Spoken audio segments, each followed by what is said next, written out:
Welcome back to another game story breakdown. Today we're diving into the chaotic, comedy-filled world of High on Life, a game that's as bizarre as it sounds.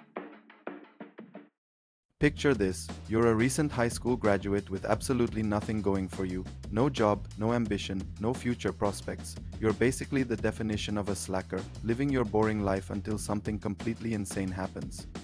Earth gets invaded by an alien cartel called the G3, led by the sinister Garmantuous, who has discovered that humans make the perfect drug for aliens to get high off of. I knew aliens were real. Yeah, you heard that right.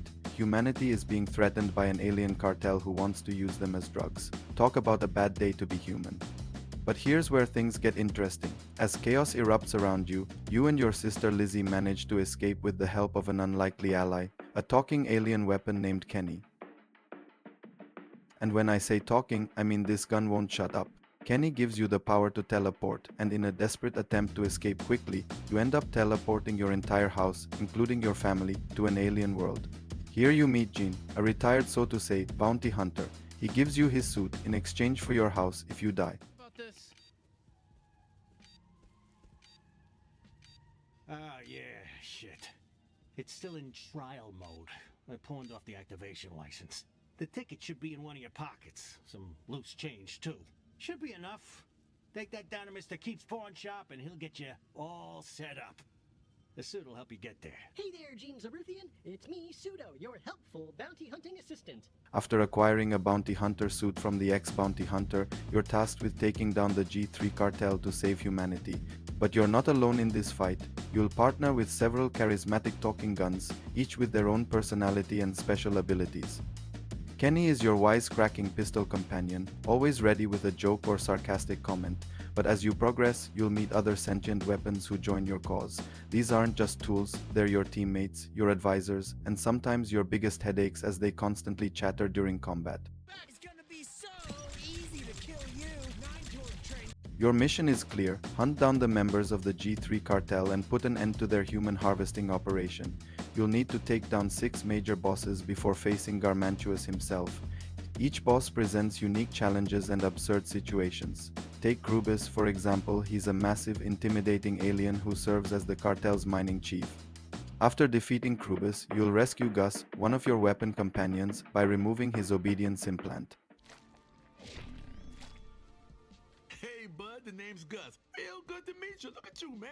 Pretty slick ticket. But you're not facing these threats alone. Throughout your journey, you'll collect 5 unique talking weapons called Gatlians, each with distinct personalities and abilities. Kenny is your first companion, acting as the traditional pistol. Sweezy resembles an assault rifle with fast, crystal-embedding rounds. Gus works like a shotgun that can pull enemies in before blasting them away. Creature is another powerful weapon, and Knifey is a bloodthirsty knife with an especially bad attitude. There's also Lesdute, a legendary Gatlian you'll recover who's been rendered catatonic from experimentation. The journey takes you through various alien worlds, each more bizarre than the last. You'll encounter strange creatures, ridiculous scenarios, and dialogue that ranges from clever to completely unhinged. The game throws you into situations that feel like they're straight out of an interdimensional cable episode, with humor that's both brilliant and overwhelming. Bam! I shot all these weird freaks right out of my ass. I love them all. God, I love them so fucking much. I fucked up little boys. The people in charge here are mad because they're not human. Nobody really knows what species these things are, but I love them anyway. I mean, how could I not?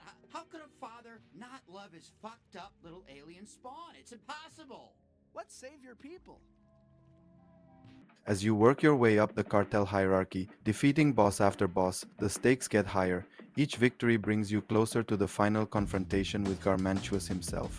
But when you finally face the cartel's leader, you'll discover that defeating him requires more than just firepower. It involves one of the most uncomfortable and hilarious boss mechanics in gaming history. Let's just say that to deliver the killing blow, you'll need to insert one of your weapon companions into a very unpleasant part of Garmantuous's anatomy. It's crude, it's ridiculous, and it's exactly the kind of twisted humor you'd expect from this game. Throughout this adventure, you'll discover that being a bounty hunter isn't just about shooting bad guys. It's about forming bonds with your unlikely companions and finding purpose in the most absurd circumstances imaginable. As you can see, not necessarily a deep story. Now let me give you my thoughts on High on Life. The game is definitely fun, and when the humor hits, it really hits. The jokes are genuinely good, and the voice acting brings these characters to life in a way that's both engaging and memorable. However, and this is a big however, there's sometimes just too much talking. At times, you'll find yourself standing around waiting for characters to finish their conversations, and it can feel less like you're playing a game and more like you're watching an episode of a TV show. Whew, okay, thanks. It's gonna weigh me down if I don't say something. Okay, so you remember what happened on my home planet, Gatlas? We got taken over by the... The pacing can drag when the dialogue goes on for too long, which breaks the flow of the action. The shooting mechanics are kind of okay, and the unique abilities of each weapon keep combat interesting.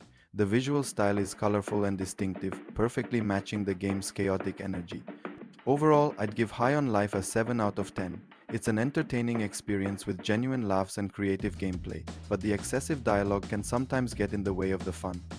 If you can handle the constant chatter and appreciate Justin Roiland's particular brand of humor, you'll have a good time with this one. If you enjoyed this breakdown and want to see more game story analysis, make sure to hit that like button and subscribe for more gaming content. Have you played High on Life? What did you think of the talking guns? Let me know in the comments below. Gatlas was isolated on the far edge of an asteroid belt. We were completely untouched by the greater interstellar civilization, just like your planet. But, I wanted out. I wanted to see the galaxy. I wanted to see what everything out there had to offer. That's when Rel Del Mar crashed his ship into our planet. He was this crazy smuggler. He'd been all over and he'd seen it all. And after I helped him fix his ship, he wanted me to be a part of his crew, and he took me with him. And I'm back. Here we go. This is for you. All right, now what were you thinking for an appetizer? I'm sorry. We're in the middle of something, please. Great, it's coming right up. Oh, I don't know why I picked Applebee's to tell you this, but where were we? Okay, right. Obviously a guy like Rel, he had to deal with all kinds of shady customers, and that led us to the G3. And Garmantuous, he'd never seen an alien like me, a talking gun with endless firepower, and, looking back, I see how stupid I was, I really do. But at the time, I couldn't tell, I was being taken advantage of. I was going nowhere. Everyone thought I was a fuck-up, I just wanted to prove to everyone that I could do something, Open up. Here comes the appetizer train. Chicka, chicka, chicka, chicka, chicka, chicka, choo-choo. Thank you. I hope you like those. Now you better be ready to order that main course.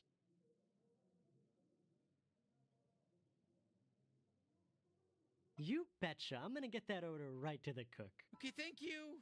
So, I led the G3 right to Gatlas.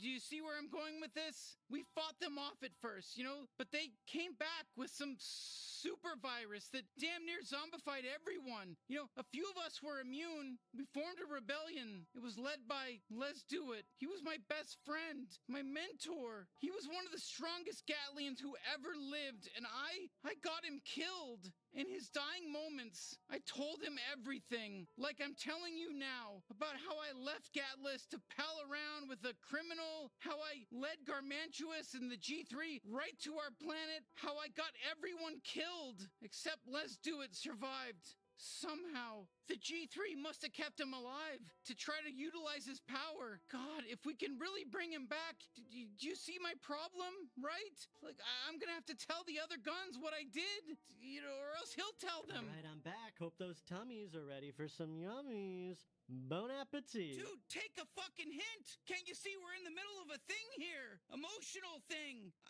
This is important baggage shit we're dealing with here. Take a hint and get out of here for a second. Uh-oh, someone's feeling grumpy.